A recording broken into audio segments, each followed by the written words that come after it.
Another little off to the side, I've been taking LDN since October of 2006. 2 weeks ago, I forgot my supply. I just haven't brought it home. Last weekend, I thought I was going to die. The results of this is what you hear. I'm not saying it prevents colds. Okay, I'm not saying that at all. Well, yeah, I am, because it prevented a cold with me.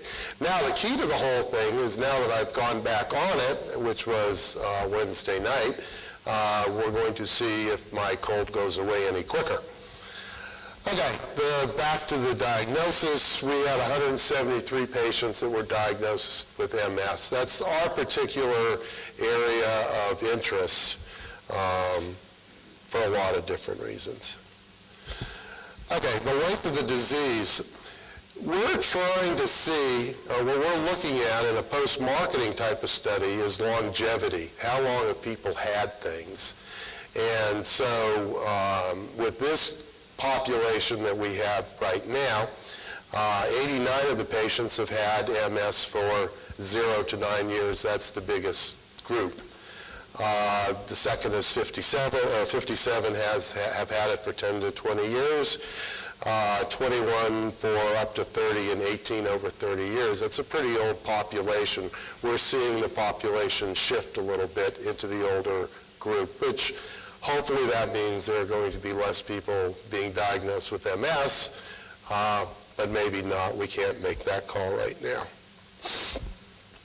MS types. We use the Multiple Sclerosis Society's definition, even though we are firmly believe that that definition is not right, and we can discuss that later. So 61 of our patients had relapsing remitting, 14 had primary progressive, 31 had secondary progressive, 14 had progressive relapsing, and 33 didn't have a clue what kind of MS they had. This is also a consistent problem.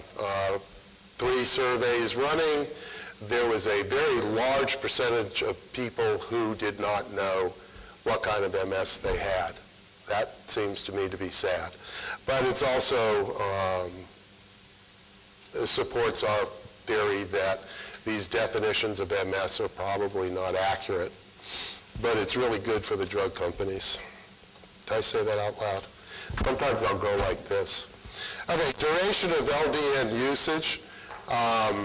The vast majority of the patients that we had on service or were part of the study had just started to take LDN. They had gone through a lot of the other drugs. We'll see this a little bit later on. And nothing, quote unquote, nothing has worked. Now, a lot of the things that I'm going to talk about are anecdotal because, like I say, if you've ever called our pharmacy, you know that I'm going to talk to you. What you probably don't know is I'm taking notes on the screen at the time and trying to fit you into a pattern. Most of the people who call us, the vast majority of people who call us, the conversation starts with, gee, I just found out about LDN. You know, I've heard all these good things, and your name keeps on coming up, so I figured I'm going to call you and ask you the questions.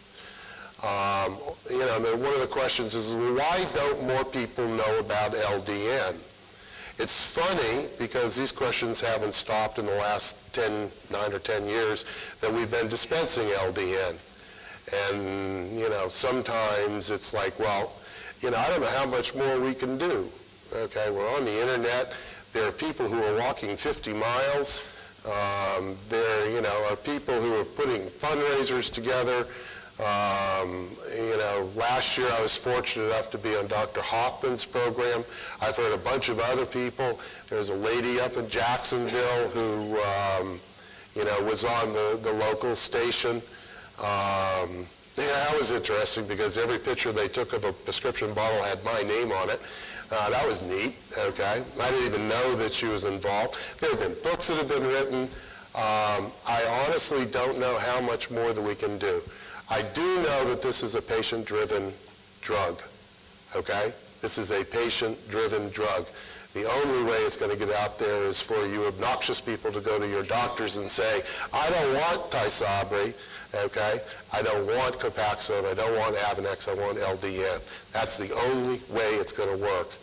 You know, with all due respect to the primary investigators, you know, it takes a whole lot of money to do that. But it doesn't take much to be obnoxious and go to your doctor and say, listen, this is what I want. Okay? So the vast majority of our patients are newbies, as we call them. The interesting things about them is they get their drug and they will start making the telephone calls. So I get a whole bunch of telephone calls on that. You know, I can't sleep at night. You know, my legs are hurting more. You know, what's going on? But there are some folks who have been over. Probably all of our patients are in that 31 that were more than 3 years. And I'm doing good with this computer. Okay, the LDN protocol. There are, and this again, we're looking specifically at MS patients. 4 years, 5 years ago, I started to get the complaints, well, I can't sleep at night, you know, vivid dreams, I'm going to go off. We have a very prominent neurologist in South Florida who will remain nameless because he makes a lot of money pushing, and I don't use that term freely, pushing Tysabra, Avonex, Betaseron, and Copaxone because he gets money from each one of these organizations for doing his post-marketing studies, okay? That's out of his mouth, not out of mine. So if any of you folks are paranoid about big business, big pharma pushing this stuff, don't be, because it's the truth, okay? I'm here to testify. Okay, so at that point in time, we were preparing for the first conference, and we wanted to know how many people were coming off of LDN and why were they stopping LDN. Again, that's one of those interests that I have. With this neurologist, we developed a protocol where you would start at 1.5 and you'd do that for 30 days. Then you would move to 3 milligrams and do that for 30 days. And then you would move up to 4.5 and do that thereafter. What we found with that is it avoided the vivid dreams. Now, if you've called me and you've heard my story about this, when I went on LDN, it was a couple days before Halloween. And on the tube was the Nightmare Before Christmas. It's one of those little funny sort of programs where nasty people run around and skeletons and things like that. And, you know, I'm a big, tough guy, so I went to 4.5 right away. And stayed up that whole night running from skeletons and all sorts of nasty things. Okay, so the next night, I'm cranky, I'm tired, I'm going to go to sleep early. I take my LDN. I lay in bed with a book on sailing.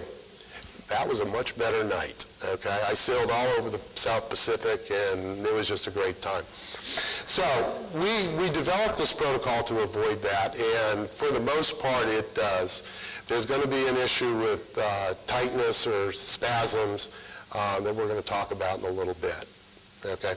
Now, you can stop me at any point and ask me questions, comments, throw things at me. It's okay.